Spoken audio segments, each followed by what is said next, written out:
Hello my dear students, welcome to कैम कैलिवा। Ready सब लोग बेटा?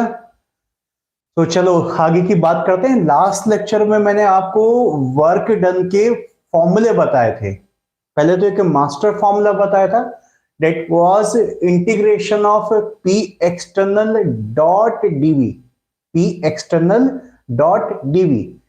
अब उसको अप्लाई किया था हमने चार इंपॉर्टेंट प्रोसेस के लिए, reversible isothermal, reversible adiabatic, reversible isochoric और रिवर्सिबल आइसोबैरिक प्रोसेस के लिए। ठीक है। अब एक बस एक लास्ट चीज और बेटा, अगर सपोज करो कि कोई भी इरिवर्सिबल चेंज आ जाए तो उसके लिए वर्क डन कैसे निकालोगे? इरिवर्सिबल के लिए हमेशा एक बात याद रखना बेटा, सिर्फ एक ही फॉर्मूला यूज होता है, चाहे वो कोई भी इरिवर्सिबल प्रोसेस हो।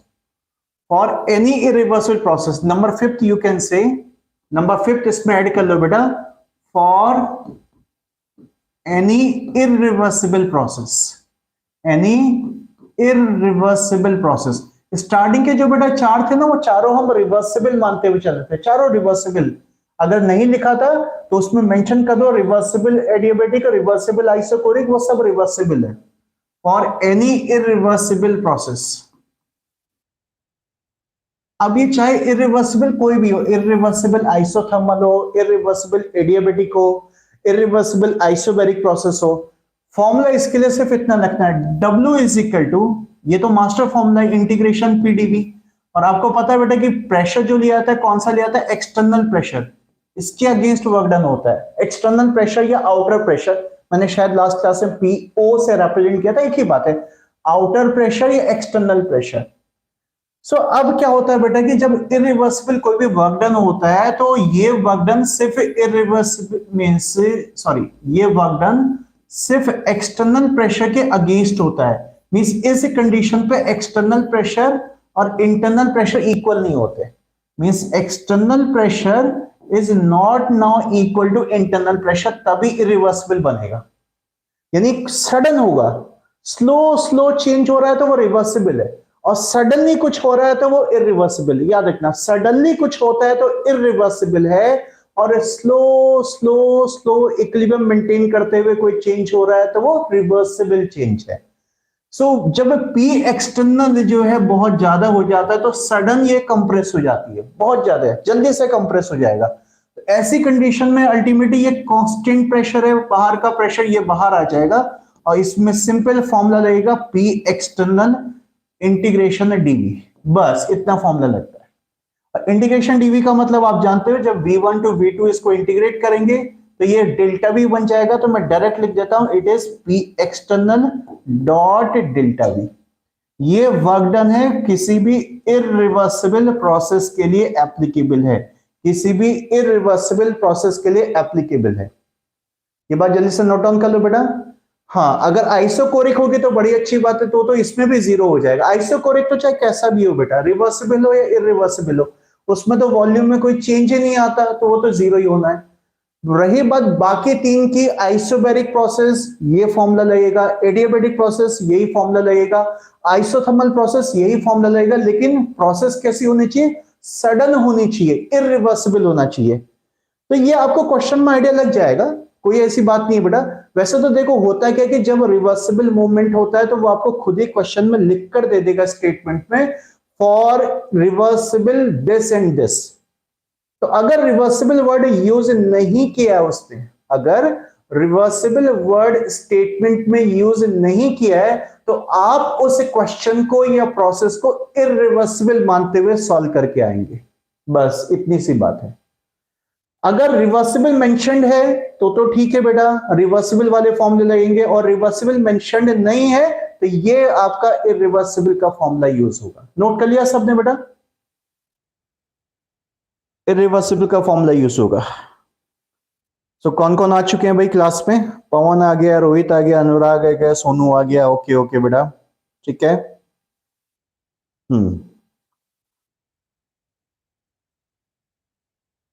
इरिवर्सिबल प्रोसेस,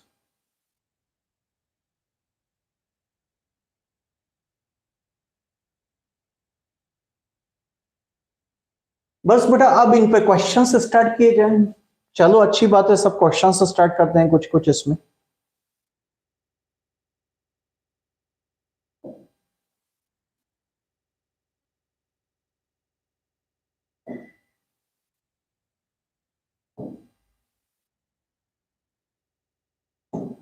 अच्छा, कुछ चीजें मैं आपको बता दूं जरा। कभी कभी क्या होता है ना, कुछ क्वेश्चंस में कंफ्यूजन हो जाता है कि प्रोसेस कौन सी है, तो कुछ मैं आपको पहले ही हिंट दे देता हूं। कुछ इंपॉर्टेंट, कुछ दो तीन सिचुएशंस बता देता हूं, ताकि आपको एक आइडिया लग जाए कि इस प्रोसेस को सॉल्व कैसे करना है। क्लियर कट लिखा नहीं होता कि आइसोथर्मल है या आइसोबैरिक प्रोसेस है। स्पेशल आइसोबैरिक को मैं पॉइंट आउट करने जा रहा हूं यहां पर जो है। देखो, अगर सपोज करो बेटा कि कोई फेज चेंज का प्रोसेस दिया हुआ है, for any phase change process, या you can say physical state में कोई चेंज हो रहा है। फेज का मतलब physical state change. Physical state change like जैसे सॉलिड से लिक्विड में ट्रांसफर हो गया है, या लिक्विड से कोई चीज गैस में ट्रांसफर हो रही है। और पूछा कि इस ट्रांसफर के लिए ये प्रोसेस है, वर्क डन निकालो, या इस ट्रांसफर के लिए वर्क डन निकालो। तो कैसे किया जाएगा बेटा इस कंडीशन में? आपका जो है, कोई भी फेज चेंज होती है, आपको पता है बेटा कि वो अंडर कांस्टेंट एटमॉस्फेरिक प्रेशर होता है। चाहे वो मेल्टिंग की प्रोसेस हो, चाहे वो वेपराइजेशन की प्रोसेस हो, चाहे इनका उल्टा हो, मींस उल्टा कंडेंसेशन, और इसका उल्टा क्या कहलाता है, लिक्विड को सॉलिड में चेंज करेंगे, फ्रीजिंग की प्रोसेस। फ्रीजिंग को टेक्निकली सॉलिडिफिकेशन कहा जाता है। तो कोई भी फेज चेंज की अगर प्रोसेस है ना बेटा, तो वो कांस्टेंट एटमॉस्फेरिक प्रेशर में होती है। So constant atmospheric pressure means आप आइसोबैरिक का फॉर्मूला यूज करोगे। आप क्या यूज करोगे उसको? आइसोबैरिक का फॉर्मूला। सो अल्टीमेटली आप यूज करेंगे इसमें W is equal to P dot delta V, means you will assume this is isobaric process, reversible isobaric process, reversible isobaric process. So हमेशा फॉर्मूला कोई भी फेज चेंज आएगी तो उसके लिए ये फॉर्मूला आपको यूज करना है। तो जरा लिख लो नोट के अंदर बेटा, फॉर एनी फेज चेंज और physical state change, phase change और फिजिकल स्टेट चेंज, डैश करके उसके अंदर स्टेटमेंट लिखेंगे, it occurs under constant atmospheric pressure, it occurs under constant atmospheric pressure, hence calculate work done, calculate work done assuming it as isobaric process, calculate work done assuming it as isobaric process, isobaric process। Actually क्या देखो, confusion यहां पर क्या होता है, आपको पता है बेटा, जब मेल्टिंग होती है या वेपराइजेशन होता है, सो कोई भी फेज चेंज होता है तो उसमें टेम्परेचर भी कांस्टेंट रहता है। जैसे ये मेल्टिंग की प्रोसेस हो रही है, इसमें टेम्परेचर भी कांस्टेंट चलेगा, और कांस्टेंट एटमॉस्फेरिक प्रेशर के अगेंस्ट ये चीजें हो रही हैं आपकी। टेम्परेचर भी कांस्टेंट चलेगा और प्रेशर भी कांस्टेंट है, वो तो एटमॉस्फेरिक प्रेशर लग ही रहा है, इस कंटेनर के ऊपर कांस्टेंट लग रहा है आपका प्रेशर। तो कुछ स्टूडेंट इसमें कंफ्यूज ये हो जाते हैं कि सर ये तो टेम्परेचर कांस्टेंट है तो हमें आइसोथर्मल यूज करना चाहिए। नहीं बेटा, आइसोथर्मल से यहां पर गलत आंसर आता है।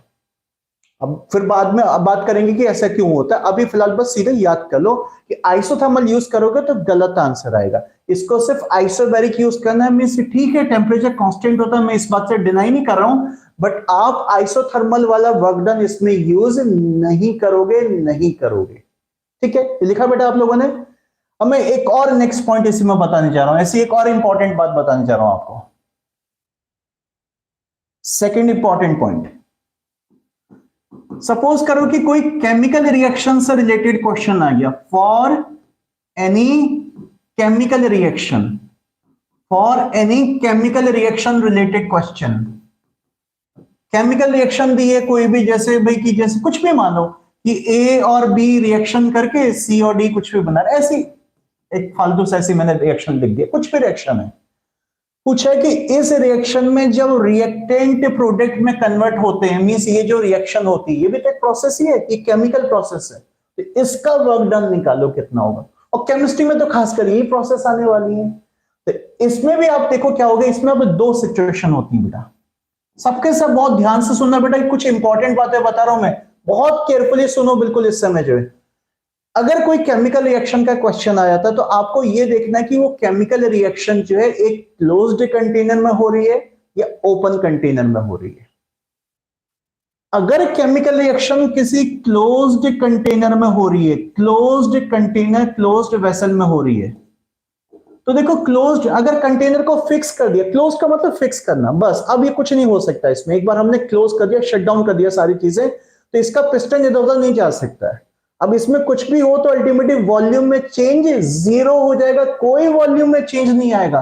तो क्लोज्ड बोलने का मतलब है कि वॉल्यूम कांस्टेंट हो गया, फिक्स हो गया, तो वॉल्यूम में चेंज जीरो हो जाएगा। Volume constant means isochoric process हो गई, और इसका वर्क डन सीधे सीधे कितना लिख कर आओगे, जीरो। यहीं पर ये कई बार जेई और नीट में क्वेश्चंस आए हैं इसके। पूरी कहानी दी हुई है, पूरी कहानी, प्रेशर दिया है, वॉल्यूम दिया है, टेम्परेचर दिया है, मोल दिया है, कुछ भी दिया हुआ है। अब पूछा है वर्क डन निकालो, अल्टीमेटली एक रिएक्शन है आपके पास, इसका वर्क डन निकालना है।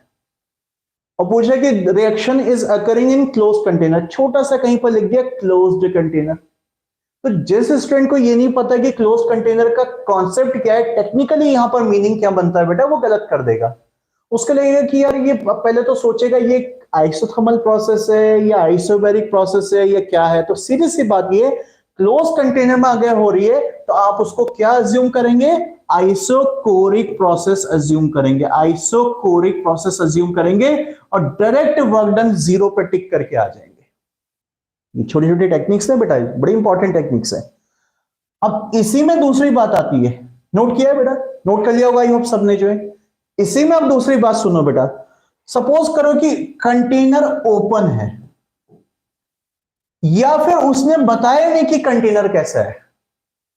तो अब अगर कोई कुछ बताए नहीं और आपसे कहे कि भाई मैं लैब में जो है ये रिएक्शन करा रहा हूं, तो जब लैब में जाते हो तो फ्लास्क ओपन होता है, कंटेनर ओपन होता है। क्लोज अगर करना है तो आपको बोलना पड़ेगा कि I am going to close this container. तो अगर कुछ नहीं बोला है तो आप उसको ओपन ही कंसिडर करोगे। समझ में आ रही बात? अगर कुछ भी नहीं बोला है कंटेनर के बारे में कि कंटेनर कैसा है बेटा, तो आप उसको ये समझोगे कि जनरली हम जब भी प्रैक्टिकल्स करते हैं, एक्सपेरिमेंट्स करते हैं, तो वो ओपन फ्लास्क में, ओपन कंटेनर में करते हैं। सो अल्टीमेटली अब ओपन कंटेनर अगर है, जैसे ये ओपन कंटेनर में रिएक्शन हुई, सपोज इसका कंटेनर ऐसे ओपन पड़ा हुआ है, उसके अंदर ए और बी रिएक्शन करके सी और डी कुछ बना रहे हैं। तो ओपन कंटेनर, कोई भी चीज अगर ओपन होगी तो उस पर सिर्फ एक ही चीज लगेगी, कांस्टेंट एटमॉस्फेरिक प्रेशर लगेगा। ऑब्वियस सी बात है, अगर हम ओपन है तो हमारे पास एयर का प्रेशर लग रहा है, एटमॉस्फेरिक प्रेशर लग रहा है, कांस्टेंट है ये हमेशा बेटा। तो इस कंडीशन में आप इसको कांस्टेंट प्रेशर के अगेंस्ट वर्क कराओगे, मींस आप आइसोबैरिक यूज करेंगे। यहां पर आइसोबैरिक यूज करेंगे, या आप अज्यूम कर सकते हो इसको इरिवर्सिबल अज्यूम करें, तो बात एक ही पड़ती है।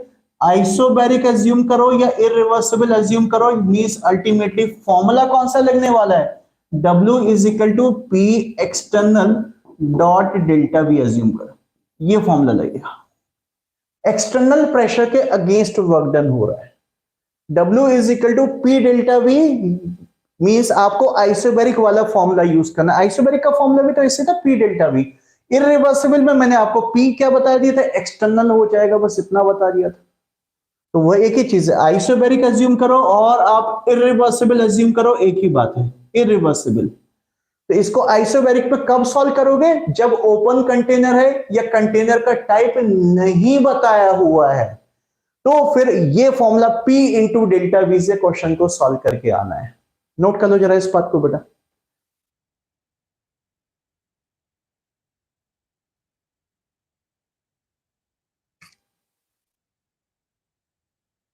शिवम बेटा, आप फर्स्ट टाइम आ रहे हो क्या क्लास में?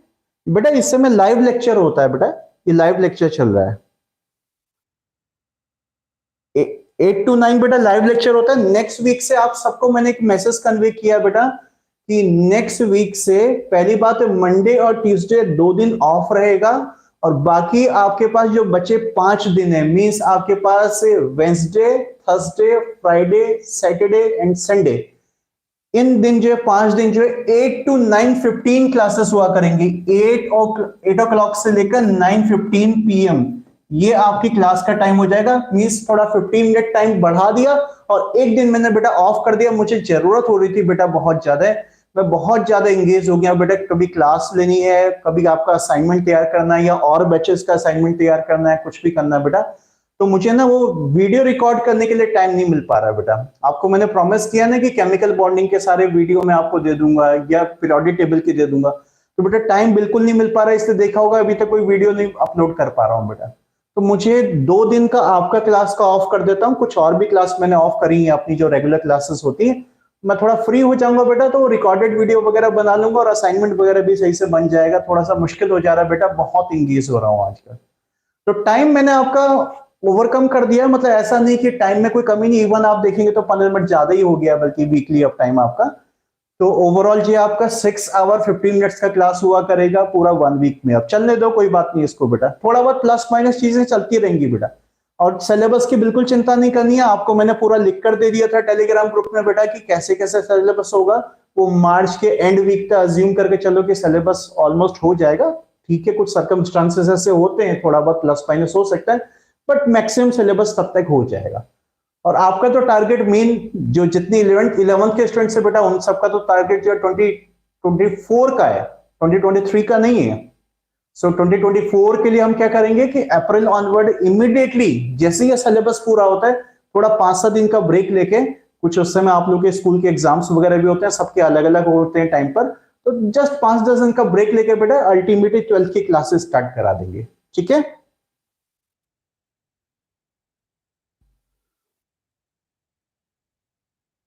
चलिए नोट कर लिया बेटा आप सब लोगों ने।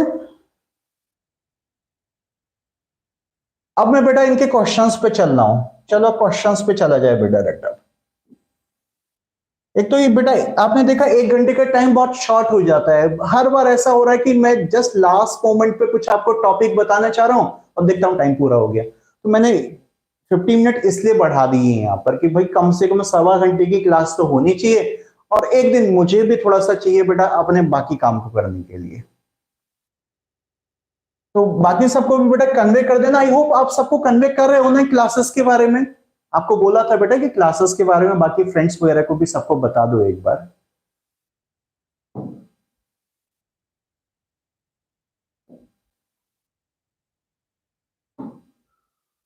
वर्क डन के क्वेश्चन, अरे अच्छा अच्छा अच्छा, एक चीज और बेटा, सॉरी सॉरी, एक चीज और दिमाग में मेरे आ गई, मैं मिस कर गया उसको, बड़ी इंपॉर्टेंट बात आपसे मिस कर गया मैं। क्या बात मिस कर गया? देखो, sign convention, sign convention work done का एक साइन होता है। इस साइन के चक्कर में तो कुछ बुक वाले तो बिल्कुल ही कंफ्यूज कर देते हैं सारे स्टूडेंट्स को, क्योंकि जब इसके साइन की बात करते हैं तो फिजिक्स में साइन कुछ और है, केमिस्ट्री में उसका उल्टा हो जाता है। होता है क्या बेटा, मैंने आपको किसी भी फॉर्मूले के अंदर साइन की कोई बात नहीं करी, आपने देखा होगा कभी कुछ बात नहीं करी। मैंने ये नहीं कहा कि ये प्लस में आएगा या माइनस में आएगा, अब मैं करने जा रहा हूं उसका सीधे टेक्निक बता रहा हूं। फॉर्मूले से कभी साइन मत यूज करना। साइन क्यों बनाया बेटा, क्योंकि 2 टाइप के वर्क होते हैं। साइंटिस्ट ने ये देखा कि वर्क जो है 2 टाइप के होते हैं। एक तो था work by the system, by the system means system ने काम किया, जैसे गैस